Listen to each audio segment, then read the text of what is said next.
पशु पक्षी अपने बच्चे अपने समान सही जनते हैं। बिना बनाए मनुष्य के बच्चे कभी मनुष्य नहीं बनते हैं। बिना बनाए मनुष्य के बच्चे कभी मनुष्य नहीं बनते हैं। एक माता और दूजा पिता, तीजा शिक्षक आचार्य हो। एक माता और दूजा पिता, तीजा शिक्षक आचार्य हो। इनके संरक्षण में मानवता का पूर्ण कार्य हो।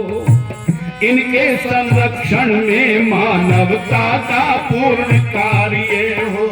वो संतान बड़ी भाग्यवान जिसके माता पिता आर्य हो। धार्मिक विद्वान माता पिता गुरु की शिक्षा अनिवार्य हो।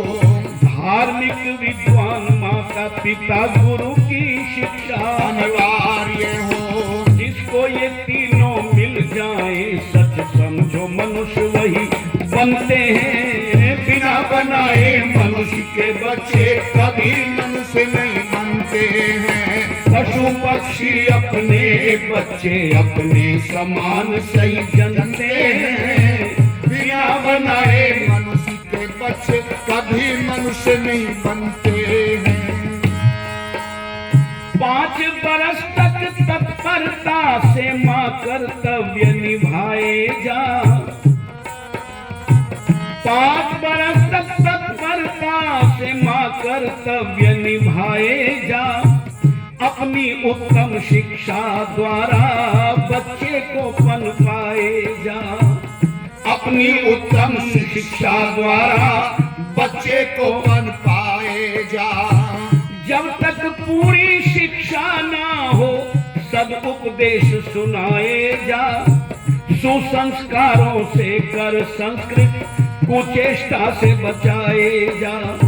सुसंस्कारों से कर संस्कृत कुचेष्टा से बचाए जा। सभ्य सुशिक्षित संतानों के साधन बस यही बनते हैं। बिना बनाए मनुष्य के बच्चे कभी मनुष्य नहीं बनते हैं। पशु पक्षी अपने बच्चे अपने समान सही जनते हैं। बिना बनाए मनुष्य के बच्चे कभी मनुष्य नहीं बनते हैं। मातृमान पितृमान आचार्यवान पुरुषो वेद, सत्यार्थ प्रकाश के दूसरे समोल्लास में महर्षि ने ये सूत्र उद्धृत किया है शतपथ ब्राह्मण का कि माता पिता और आचार्य ये 3 हैं जो मनुष्य का निर्माण करते हैं, अर्थात मनुष्य को मनुष्य बनाते हैं। ये शरीर मनुष्य का है पर केवल मनुष्य का ही शरीर नहीं है ये। इसी शरीर में देवता भी रहते हैं, इसी शरीर में राक्षस भी रहते हैं। राक्षसों का और देवताओं का शरीर मनुष्यों के शरीर से अलग प्रकार का नहीं होता। मनुष्य बनने के लिए परमात्मा ने वेद में आदेश किया और फिर कहा कि दिव्य देवता भी बनो। मनुर्भव जनया दैव्यम जनन, मनुष्य बनो और दिव्य संतानों को जन्म दो। देवता बनाओ, अपने आप भी देवता बन जाओ। इसका मतलब है मनुष्य बने बनाए मनुष्य नहीं होते, इन्हें मनुष्य बनाना पड़ता है। तो 3 शिक्षक हैं, 3 हैं गुरु। पहला गुरु मां है, दूसरा पिता है और तीसरा आचार्य है। और सबसे ज्यादा प्रभाव यदि पड़ता है तो मां का प्रभाव पड़ता है। बच्चा कौन सी भाषा बोलता है जी? मातृभाषा बोलता है। मां जैसा सिखाती है वैसा ही बोलता है बच्चा। मां संबंध बताती है कि तेरा इस व्यक्ति से ये संबंध है, इनसे ये है, इनसे ये है, ये तेरा भाई है, ये तेरा चाचा है, ये तेरे पिताजी हैं, ये तेरे दादाजी हैं, ये तेरी मौसी है, ये तेरी मामी है, ये तेरे मामू है, ये तेरे फूफा है, ये तेरी बुआ है। सब ये संबंध कौन सिखाती है? मां बताती है। अब मां को ही पता नहीं है संबंध कितने होते हैं। एक संबंध रह गया बस अंकल। अब ये अंकल अगर घर पर आ जाए और बच्चे से पूछे कौन आए हैं, तो बच्चा कहेगा अंकल आए हैं। किसी को नहीं पता ये कि ये बुआ वाले हैं, मौसी वाले हैं, चाची वाले हैं, ताई वाले हैं, कौन से नहीं पता चलेगा। मां सिखाती थी सबसे पहले बच्चे को, धन्यवाद माता जी, और मां जैसा सिखाती थी वैसा वो मानता था, जीवन भर मानता था। अच्छा, दुनिया के लोग खड़े हो एक तरफ और मां अकेली खड़ी हो एक तरफ, और वो सब के सब कहें कि तेरे पिताजी ये हैं, और मां मुंह से भी ना बोले, ऐसे इशारा कर दे, बच्चा उसे अपना पिता मानेगा नहीं।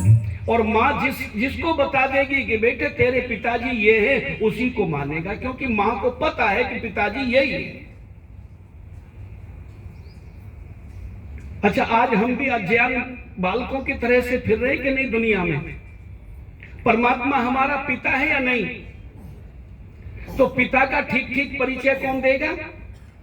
मां। और वेद माता हमारे पास है, हम वेद माता से पूछते नहीं है, उन गुरु घंटालों से पूछते फिर रहे भगवान बता दे कौन सा है पिता, कौन से हमारा। वेद माता बताती है पिता का परिचय। खैर, मैं निवेदन करने लगा कि बच्चे का निर्माण मां करती है। पूज्य आचार्य जी ने रामायण की चर्चा करी, मैंने भी थोड़ी सी की थी। जब राम वन को जाने लगे और लक्ष्मण को पता चला कि मेरे बड़े भैया राम वन में जा रहे हैं, और माता कैकेयी ने 2 वचन मांग लिए हैं, सुमित्रा के पास गया और जाकर के बोला, मां वो कौन मांगने वाली है जो मांग रही है आज तिलक, जो है शासन का अधिकारी उसको ही होगा राज तिलक। मां सुमित्रा कहती, बेटा क्या कह रहे हो? कहने लगे, कौन है वो मांगने वाला? मेरे धनुष पर चढ़ा हुआ एक बाण संहार कर देगा सबका, अयोध्या को सोनी कर देगा। और लगता है पिताजी की भी अकल खराब हो गई है बुढ़ापे में, वो भी मां के मुंह में फंस गए हैं कैकेयी मां के। सुमित्रा कहती, बेटा ऐसे मत कहो, वे तेरे पूज्य पिता हैं, वो तेरी मां है, मेरे से भी अच्छी मां है। तेरे पिताजी की प्रतिज्ञा थी बेटा कि 2 वचन चाहे जब मांग लेना कैकेयी। आज कैकेयी ने अपने वचन मांगे बेटा, तेरे पिता का व्रत था, तो पिता के व्रत को पूरा करने देगा कि नहीं? लक्ष्मण का क्रोध एकदम ऐसे शांत हो गया जैसे जलती हुई अग्नि पर पानी डाल दिया हो किसी ने। और फिर भी एक बात कही कि यदि प्रतिज्ञा ना होती तो भीषण आंदोलन होता, या तो वन में अवधपुरी होती, या अवधपुरी में वन होता, या तो वन में अवधपुरी होती, या अवधपुरी में वन होता। प्रतिज्ञा थी मां, तो मैं भी विवश हूं, मैं भी कुछ नहीं कर सकता। अब मुझे अनुमति दे दो मां, मैं भी वन में जाना चाहता हूं। बस सीमित समय में बात को समाप्त करूंगा, फिर कल का भी टाइम है, परसों का भी है, 3-4 दिन है अभी। तो सुमित्रा मां कहती है, बेटा मैंने मना कब किया, तो मत जा, भैया के साथ जाओ। पर जाते जाते एक बात बताते जाओ, यहां आए हो तो ये बताओ कितने दिन में लौटोगे? लक्ष्मण कहते हैं, मां 14 वर्ष में भैया जब वापिस आएंगे मैं भैया के साथ ही आऊंगा। मां कहती है, क्या इतने दिनों तक तुझे कभी मां की याद आएगी? लक्ष्मण कहते हैं, हाँ मां जरूर याद आओगी। पिताजी याद आएंगे? हाँ मां जरूर याद आएंगे, पिताजी भी। अयोध्या भी याद आएगी? बोले हाँ मां अयोध्या भी जरूर आएगी। तो बोली, बेटा तुम मत जा, यहीं रहे। पूछा, नहीं मां मना मत करो। बोली, पगले कभी पिताजी को याद करेगा, कभी मां को याद करेगा, कभी अयोध्या को याद करेगा, बीच में से ही भाग आएगा। कहता, नहीं मां तेरी सौगंध खा करके कहता हूं बीच में से नहीं भागूंगा। तो बोली, बेटा मैं ये भी जानती हूं तू हठ का हठीला भी है आएगा तो नहीं, पर जाते जाते मेरी बात सुन ले कि माँ को याद मत करना, पिता को याद मत करना और अयोध्या को भी याद मत करना। पूछा क्यों? कहते हैं पिताजी माताजी तो तेरे साथ चलेंगे। लक्ष्मण तो उछल पड़ा, क्या मां सचमुच तुम साथ चलोगी? क्या पिताजी महाराज दशरथ जी भी साथ चलेंगे? कहती पगले मैं नहीं जा रही, महाराज भी नहीं जा रहे। तो बोले फिर?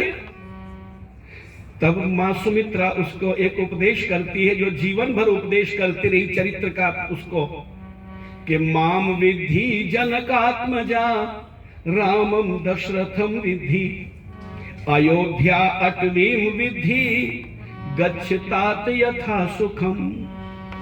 क्या कहा? कि तात तुम्हारी मात में देही,